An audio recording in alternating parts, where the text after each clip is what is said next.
Okay, well, we left off last time discussing the Omaha platform, the list of policies that were embraced by the People's Party. Now we're actually going to shift gears and discuss the elections in which the People's Party ran varying candidates, and then discuss the overarching legacy of the People's Party and the populist movement writ large. Let's go ahead and start with the election of 1892. This was the first election in which the People's Party ran candidates. They ran candidates for all levels of government. On the city level, they ran representatives for city council. They ran candidates in gubernatorial contests, attempting to win executive power on the state level. They ran candidates for the U.S. Senate, for the U.S. House of Representatives, and also for the President of the United States.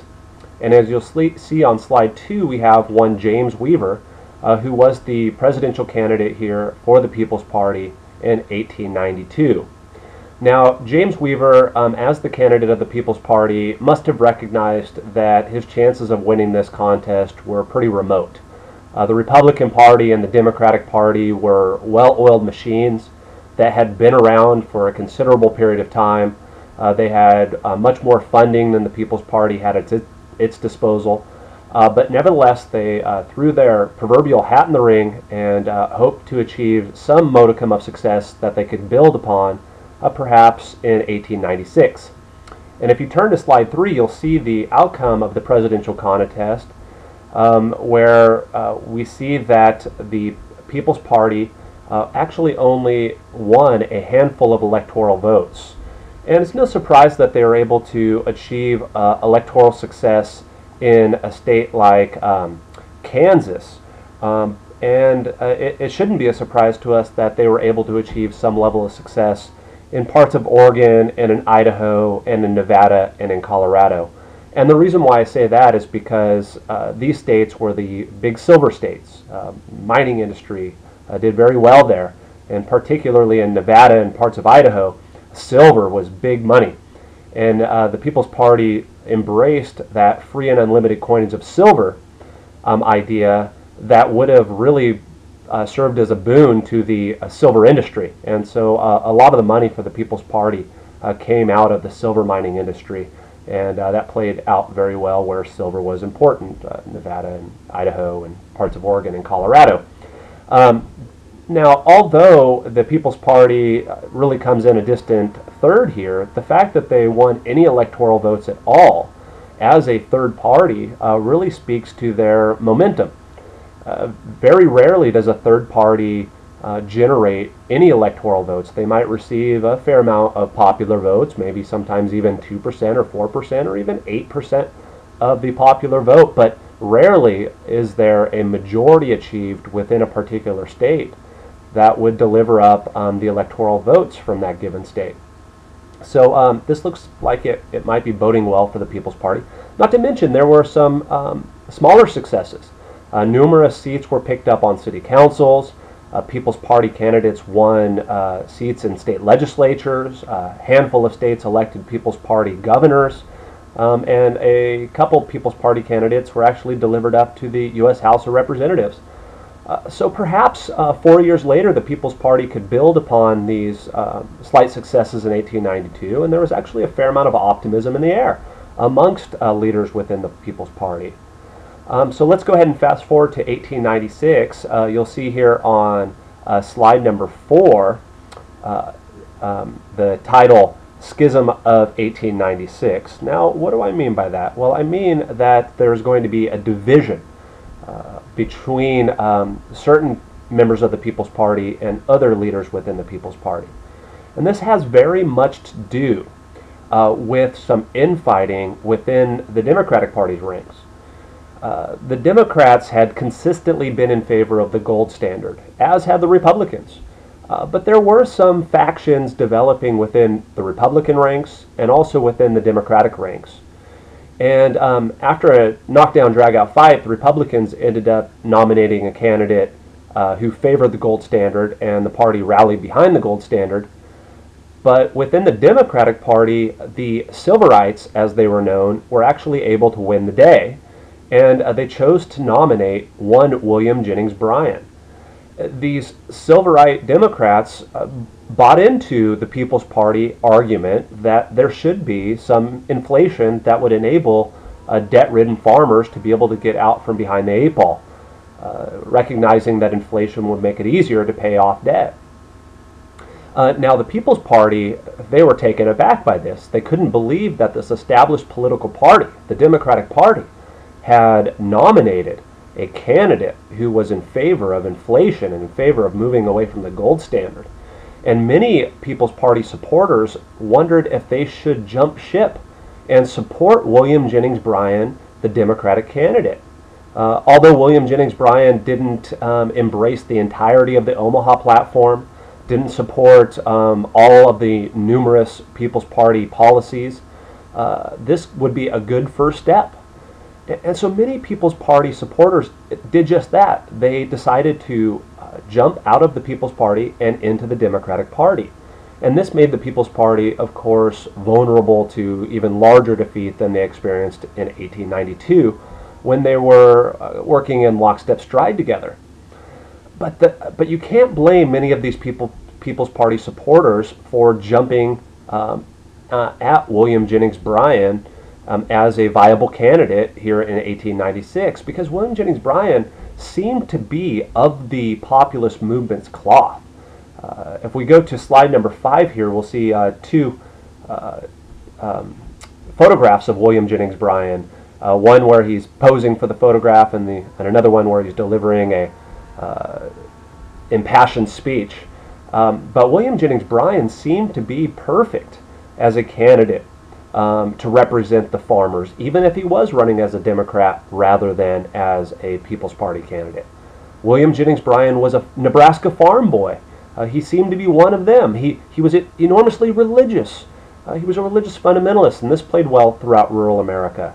And who's to say that William Jennings Bryan, once he was elected president, wouldn't only support the free and unlimited coinage of silver and inflation, but begin to push for more radicalized change, such as the government ownership of the railroads, or a graduated income tax, or the 8-hour day, or any number of the policies that the Omaha platform included.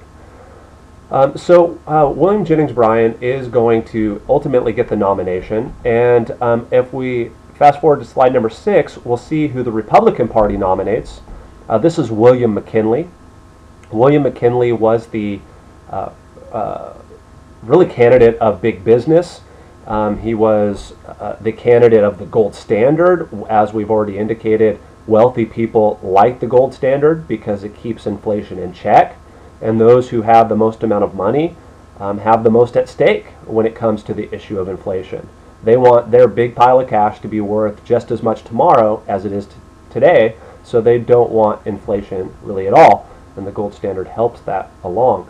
William McKinley is going to be in favor of keeping a steep tariff in place. He wants to protect American manufacturers. So William McKinley seems to be the candidate of big business. He seems to be the candidate of the wealthy, going up against William Jennings Bryan, who seems to be, although he's a Democrat, of the populist persuasion, calling for some economic reforms that might enable the struggling small to mid-sized farmer to have some newfound opportunity and move back in the direction of proving his station in life. If we look at slide number 7, we can see William McKinley on the left, but behind William McKinley is Marcus Hanna. Marcus Hanna is McKinley's chief political advisor, and he's going to be pulling the strings behind the scenes, really recruiting plenty of support from big business for the McKinley campaign, infuses the Republican campaign coffers with a great deal of cash. As a matter of fact, McKinley's campaign is going to have more money available than any other presidential candidate up to that particular point in time. Now, of course, Mitt Romney and Barack Obama would be blowing that out of the water today, even adjusting for inflation. But this was a great deal of money that McKinley had at his disposal. It was high stakes for big business. It was high stakes for wealthy Americans. And so they wanted to make sure that nothing was left to chance. And McKinley had plenty of money to hire speech givers to get his message out there of how ruinous the Democratic Party and William Jennings Bryan would be for America. Kind of divulge in a little bit of politics of fear, these parade of horribles that would happen if there was inflation, all the jobs that would be lost, how America would be ruined. McKinley was no intellectual. He was not a deep thinker. Some scholars have compared him to George W. Bush. What we can say about William McKinley is he's not going to aggressively campaign himself because his campaign is so well funded. He's able to rely on a back porch campaign, meaning he stays at home while he has foot soldiers out there delivering the message for him and the Republican Party. And there were plenty of foot soldiers because of all the cash that was available. If you turn here to slide number 8, we see McKinley playing the piano in the background. And McKinley playing the piano in the background is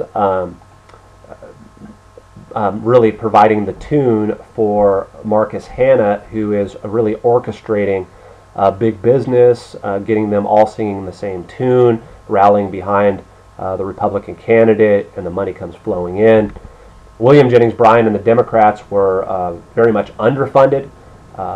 William Jennings Bryan had to rely on his greatest asset, which was his oratorical skills. William Jennings Bryan zigzagged the country, delivering speech after speech after speech.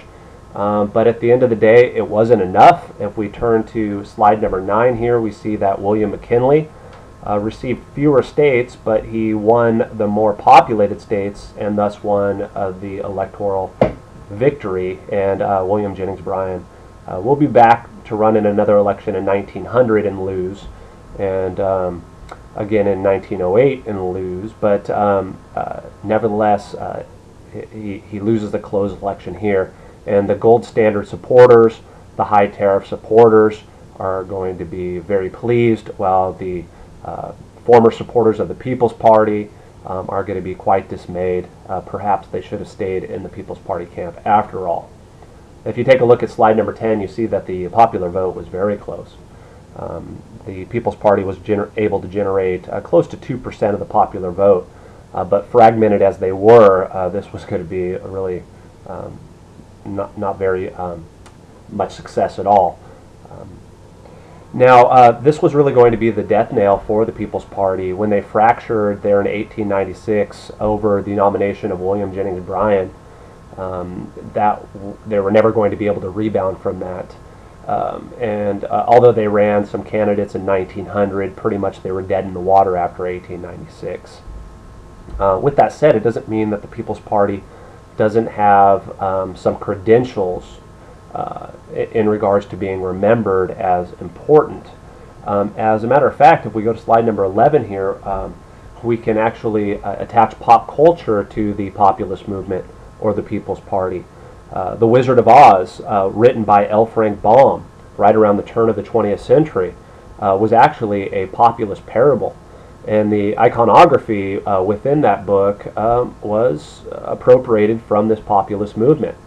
For example, Dorothy didn't have ruby slippers, she had silver slippers, of course symbolic of the free and unlimited coinage of silver. And they were going down the Golden Brick Road on the way to Oz. And Oz was Washington, D.C., where the wizard lived. And who was the wizard? Any of the presidents during the Gilded Age, who promised everything to everybody but really had no power whatsoever to deliver anything to anybody, because the power really rested in big business. And big business was, in the book at least, although it was changed in the movie, was the Wicked Witch of the East. And the Wicked Witch of the East, of course, was these represented these titans of industry in the northeast of the United States, who had accumulated so much wealth that they were able to use that wealth to permeate the democratic channels and gain next to complete control over the political machinery. What else can we say? Oh, the Tin Man represented the industrial worker. He didn't have a heart to jump out of the Republican ranks and support his rural brethren, the small to mid-sized farmer. The scarecrow, of course, was the farmer who didn't have a brain, who didn't make enough compromises to recruit the industrial worker into his camp. He was a rube and backwards and uneducated, according to L. Frank Baum, which I would certainly contest. And the lion, oddly enough, was William Jennings Bryan, who didn't have the courage to run as a People's Party candidate, but instead chose to run as a Democratic candidate because he believed that would give him a better shot of winning the election, although his principles might have indicated that the People's Party was a better home for him, so forth and so on. So The Wizard of Oz is, next time you watch it, you can think about the People's Party, about the populist movement. As I mentioned, William Jennings Bryan and William McKinley were going to face each other in a rematch in 1900, and here William McKinley is able to obtain victory over the other bill and go on to be a two-term president, except for the fact that William McKinley will be assassinated shortly into his second term, and one of the most important presidents throughout American history will come out of this assassination. Vice President Theodore Roosevelt will become President Theodore Roosevelt, and our next lecture will center on the Roosevelt administration and all of the policies that are associated with his time in office. But before we get to Theodore Roosevelt, I just want to go to our final slide here, slide number 14, and show the influences of the People's Party on American politics after the People's Party ended up closing down its tents, packing it up, and fading into the sunset after 1896. First off, we have the income tax, the graduated income tax. You'll remember that this was part of the Omaha Platform. The idea was that it was the least controversial way to redistribute the nation's wealth at a time in which upwards of 45% of the wealth in the country was held by the wealthiest 1% of the population. The graduated income tax ultimately did become a reality after the People's Party collapsed. In 1913, the 16th Amendment to the Constitution was ratified, giving the federal government the legal authority to tax income. And again, the intention behind it, the historical origins, was to really redistribute wealth. Not directly, but to tax the wealthy more than the middle class and the middle class more than the poor, and use that revenue to potentially create programs that would enable middle class and working class people greater opportunity to move up the socioeconomic ladder through education, through transportation, perhaps through health care, so forth and so on. Now next on that list would be the direct election of senators. Remember the electoral reforms that were part of the Omaha Platform? Well, the direct election of senators did come to fruition as well with the 17th Amendment to the Constitution. Voters are now able to go to the voting booth and bubble in who they want to represent them in our nation's capital, rather than the old dynamic in which one voted for members of their state legislature, and then the state legislature would choose for the people who would represent them in the Senate in Washington, D.C. And of course, this was problematized as really an artificial barrier put between the will of the people and the representatives that were charged with implementing policies that spoke to their wishes and desires. So this was a very, very positive infusion of democracy, or something closer to democracy, into our Constitution. And therefore, the People's Party should be given a fair amount of credit for improving our Constitution with the ratification of the 17th Amendment. Many states appropriated the ideas of the People's Party, such as the initiative, the referendum, and the recall. We talked about the initiative, the referendum, and the recall in our Populist lecture number 2, where we discussed the Omaha Platform.